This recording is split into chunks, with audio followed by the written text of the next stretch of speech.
Hi, I'm Ruth Hansom, Executive Chef at Swinton Estate. Today we're going to make a potato foam, slow cooked hen's egg, some asparagus and wild garlic from the walled garden and some toasted yeast. So the first thing we're going to do is set a water bath to 62 degrees. We're going to put some eggs in there for 1 hour, and then while they're cooking we'll get our potato foam made. So I've got some cooked baked potatoes. We're going to scoop out the centre and then infuse some cream with the skins, and then we'll whisk that back into the mashed potato. So we're going to have that in the bottom of the bowl. Our egg will crack into it when they're cooked, so after about an hour.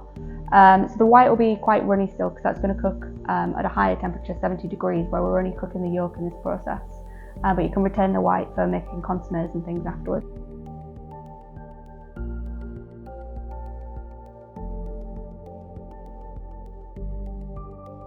I think people have misconceptions about having raw egg in a dish, probably from previous kind of times, you know, when we didn't have stamps on eggs, or people were using eggs from kind of overseas and abroad and they weren't quite sure where they were coming from. But now we've got traceability. The egg stamped, you can see where it's come from, you know the chicken's been looked after and that there's no salmonella. I think people can be a bit wary when they maybe have a steak tartare and it's got the raw egg yolk in the middle, or maybe a mousse that uses the egg white just whisked up and put through it. But as long as you know where your egg's coming from, it's got that lion stamp, you'll be absolutely fine.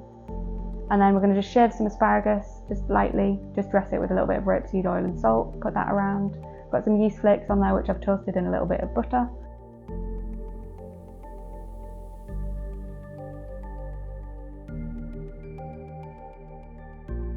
And a wild garlic oil which I've made, just picking wild garlic, blanching it and then blitzing it with oil at 60 degrees to remove the chlorophyll.